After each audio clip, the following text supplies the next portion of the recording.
체육관광부 노 국장과 진 과장이 피청구인의 지시에 따라 문책성 인사를 당하고 노 국장은 결국 명예퇴직하였으며 장관이 된 유진용은 면직되었고 대통령 비서실장 김기춘이 문화체육관광부 제1차관에게 지시하여 1급 공무원 6명으로부터 사직서를 제출받아 그중 3명의 사직서가 수리된 사실은 인정됩니다. 그러나 이 사건에 나타난 증거를 종합하더라도 피청구인이 노 국장과 진 과장이 최서원의 사익 추구에 방해가 되었기 때문에 인사를 하였다고 인정하기에는 부족하고 유진용이 면직된 이유나 김기춘이 6명의 1급 공무원으로부터 사직서를 제출받도록 한 이유 역시 분명하지 아니합니다. 다음 언론의 자유를 침해하였다는 점에 관하여 보겠습니다. 청구인은 피청구인이 압력을 행사하여 세계일보 사장을 해임하였다고 주장하고 있습니다. 세계일보가 청와대 민정수석 비서관실에서 작성한 정윤의 문건을 보도한 사실과 피청구인이 이러한 보도에 대하여 청와대 문건의 외부 유출은 국기문란 행위이고 검찰이 철저하게 수사해서 진실을 밝혀야 한다고 하며 문건 유출을 비난한 사실은 인정됩니다. 그러나 이 사건에 나타난 모든 증거를 종합하더라도 세계일보에 구체적으로 누가 압력을 행사하였는지 분명하지 않고 피청구인이 관여하였다고 인정할 만한 증거는 없습니다. 다음 세월호 사건에 관한 생명권 보호 의무와 직책 성실 의무 위반의 점에 관하여 살펴보겠습니다. 2014년 4월 16일 세월호가 침몰하여 304명이 희생되는 참사가 발생하였습니다. 당시 피청구인은 관저에 머물러 있었습니다. 헌법은 국가는 개인이 가지는 불가침의 기본적 인권을 확인하고 이를 보장할 의무를 진다고 규정하고 있습니다. 세월호 침몰 사건은 모든 국민들에게 큰 충격과 고통을 안겨준 참사라는 점에서 어떠한 말로도 희생자들을 위로하기에는 부족할 것입니다. 피청구인은 국가가 국민의 생명과 신체의 안전보호 의무를 충실하게 이행할 수 있도록 권한을 행사하고 직책을 수행하여야 할 의무를 부담합니다.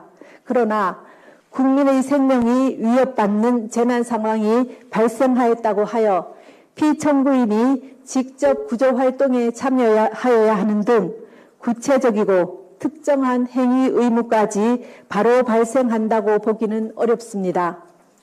또한 피청구인은 헌법상 대통령으로서의 직책을 성실히 수행할 의무를 부담하고 있습니다. 그런데 성실의 개념은 상대적이고 추상적이어서 성실한 직책 수행 의무와 같은 추상적 의무 규정의 위반을 이유로 탄핵 소추를 하는 것은 어려운 점이 있습니다.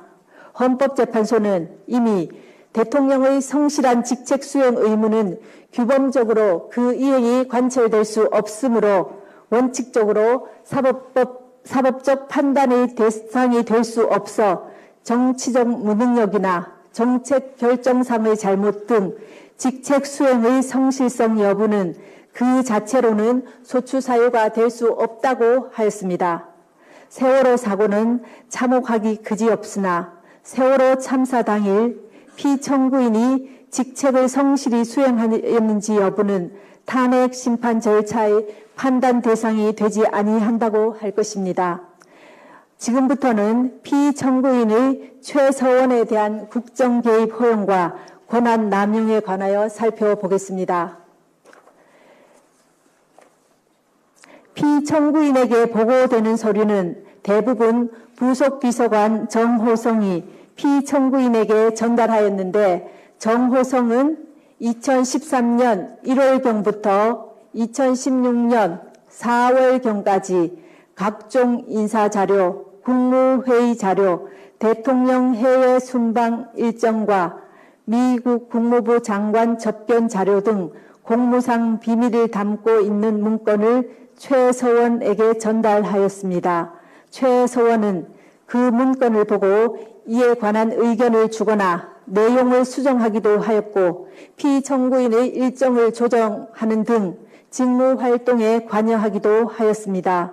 또한 최서원은 공직 후보자를 추천하기도 하였는데 그중 일부는 최서원의 이권 추구를 도왔습니다. 피청구인은 최서원으로부터 KD 코퍼레이션이라는 자동차 부품회사의 대기업 납품을 부탁받고 안종범을 시켜 현대자동차 그룹의 거래를 부탁하였습니다. 피청구인은 안종범에게 문화와 체육 관련 재단법인을 설립하라는 지시를 하여 대기업들로부터 486억 원을 출연받아 재단법인 미르, 288억 원을 출연받아 재단법인 K스포츠를 설립하게 하였습니다. 그러나 두 재단법인의 임직원 임면, 사업 추진, 자금 집행, 업무 지시 등 운영에 관한 의사결정은 피청구인과 최서원이 하였고 재단법인에 출연한 기업들은 전혀 관여하지 못했습니다.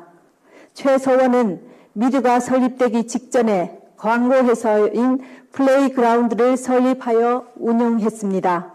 최서원은 자신이 추천한 임원을 통해 미르를 장악하고 자신의 회사인 플레이그라운드와 용역 계약을 체결하도록 하여 이익을 취하였습니다.